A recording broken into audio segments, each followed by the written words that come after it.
Shabbat Shalom Mevorach, j'espère que vous allez bien, que vous avez passé une bonne semaine. Paracha de cette semaine, Parashat Yitro, c'est le Shabbat des Shabbats, le Shabbat du don de la Torah. Akadosh Baruch Hu s'est dévoilé au peuple juif en entier et il a donné les 613 commandements.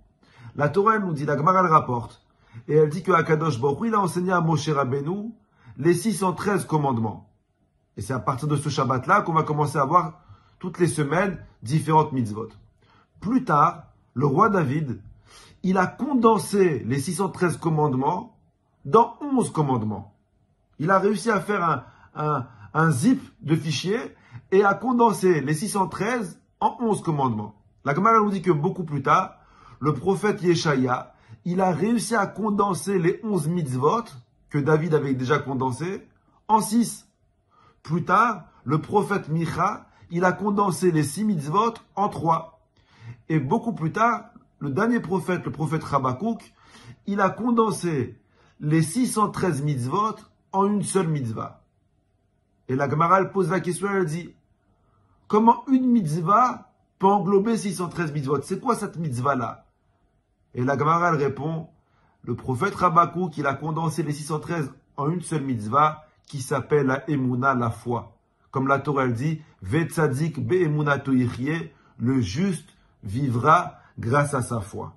C'est ce que Habakkuk il a réussi à faire. Cette foi, Rabotai, cette Emouna, sans faille, sans question, cette Emouna simple, celle qui a permis à Abraham, Yitzhak, Yaakov, Yosef d'affronter toutes les difficultés de la vie, sans jamais baisser les bras. Cette Emouna sans faille, sans question, celle qui a permis aux Juifs de quitter l'esclavage. Cette Emouna sans faille, c'est elle qui a permis aux Juifs de recevoir la Torah. Et cette Emouna sans faille, c'est ce qui nous permet aujourd'hui encore de continuer à avancer malgré les difficultés de la vie, malgré l'incompréhension, de savoir comme quoi il y a quelque chose d'au-dessus de nous, de beaucoup plus fort que nous, qui pilote notre vie, qui a un plan pour nous, qui nous aime et qui nous protège. C'est ça la Emouna. Vous savez, il y a une grande différence entre la Emouna, qui veut dire la foi en Dieu, et le bitachon, qui est la confiance en Dieu. Souvent, les gens, ils se trompent entre Emouna et Bitachon, entre la foi et la confiance. Et je vais essayer aujourd'hui, avec les quelques minutes qui me restent, de clarifier ce point-là. C'est quoi la Emouna et c'est quoi le Bitachon? Comment tu définis la foi en Dieu et comment tu définis la confiance en Dieu? La foi en Dieu, c'est d'être convaincu que Akadosh Baruch Hu Kol Yachol, Akadosh Baruch Hu, il peut tout faire. La foi, c'est de savoir que Hachem, comme le Balatania dit, Memale Kol Almin, Akadosh Baruch Hu remplit le monde de sa présence. Vesovev Kol Almin, Akadosh Baruch Hu il entoure le monde de sa présence et il n'y a pas un seul endroit au monde vide de la présence de Dieu. La foi, c'est de savoir que Akadosh Baruch Hu, c'est le maître de tout, c'est le créateur. Et puisqu'il a tout créé, tout lui appartient. Le mazal, il est dans les mains d'Hachem. La santé, c'est dans les mains d'Hachem. La parnassa, c'est dans les mains d'Hachem. Les enfants, c'est dans les mains d'Hachem. La Emouna, c'est de savoir, avoir cette foi que tout est dans les mains d'Hachem. Alors vous allez me dire, ok, on a compris. C'est ça la Emouna. Mais c'est quoi la confiance? C'est quoi le bitachon? Le bitachon, c'est beaucoup plus difficile que la Emouna. C'est beaucoup plus facile d'avoir la foi que la confiance.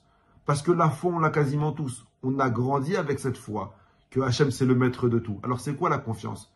La confiance, c'est de savoir que même si maintenant, je n'aime pas Hachem comme il m'aime, même si maintenant, je ne respecte pas Hachem comme il me respecte, même si je ne fais pas autant d'efforts pour Hachem qu'il en fait pour moi, même si je ne suis pas vraiment méritant de recevoir ce mazal, cette parnassa, cette santé, ces enfants, le bitachon, c'est de savoir, Akadosh Baruch Hu, il m'aime. Et comme Hachem il m'aime, même si je ne suis pas méritant à 100%, alors j'ai le droit à ce mazal. J'ai confiance que moi aussi, je peux avoir la panassa. J'ai confiance que moi aussi, je peux avoir la santé. La Emouna, c'est de savoir que Akadosh Baruch Hu peut tout faire. Le bitachon, c'est de savoir que Akadosh Baruch Hu peut tout me faire. Et c'est une très grande différence. On a la Emouna, mais on n'a pas tous le bitachon. On sait comme quoi Akadosh Baruch Hu peut tout faire. Mais est-ce qu'on est conscient que Akadosh Baruch Hu peut tout me faire? Et c'est ça ce que Akadosh Baruch Hu attend de nous. De travailler notre mida de confiance en lui. Et en fait, ce que je vous ai dit maintenant, c'est rapporté dans le premier commandement de la Torah. C'est quoi le premier commandement le plus important? Anochi Hashem Elokecha. Je suis l'Éternel ton Dieu. Asher Otseticha Meret Mitzrayim, qui t'a sorti d'Égypte. Dans ce commandement-là, il y a les deux. Il y a la Emouna et il y a le Bitachon. Anochi Hashem Elokira, je suis l'Éternel, ton Dieu. C'est en fait la Emouna. Je suis le Créateur. Le Mazali m'appartient. La santé m'appartient. Les enfants m'appartiennent. Ta vie m'appartient. Ça, c'est Anochi Hashem Elokira, je suis ton Créateur. Asher Otzeti Ramer et Mitzrayim, qui t'est libéré d'Égypte. Ça, c'est le Bitachon. Akadosh Baruch Hu veut te dire, vous n'avez pas eu de mérite pour quitter l'Égypte. Vous n'avez pas reçu la Torah, vous n'avez pas reçu les mitzvot. N'oubliez pas, vous étiez 49 degrés d'impureté. Et malgré que vous n'avez pas de mérite de quitter l'Égypte, je vous ai quand même libéré d'Égypte. Pourquoi? Parce que je suis vos dieux. En fait, la première partie, Anochi Hashem Elokecha, c'est la Emouna. Asher Otzeti Chameret Mitzrayim, c'est la confiance. Que même si tu ne mérites pas que je suis ton Dieu, je suis ton Dieu. Même si tu ne mérites pas que je t'aime quand même. Même si tu ne mérites pas tout ce que tu as dans ta vie, je te le donne quand même. La Emouna et le Bitachon, ils sont en fait dans le premier commandement de la Torah. Notre travail à nous, c'est de travailler sur le deuxième commandement. Sur la deuxième partie du commandement. Et d'être conscient que même si on ne mérite pas toujours les bienfaits d'Hachem, et bien comme on a confiance en lui, alors Akadosh Baruch Hu nous les donnera. Bracha v'atzlacha et vous toute votre famille à la semaine prochaine.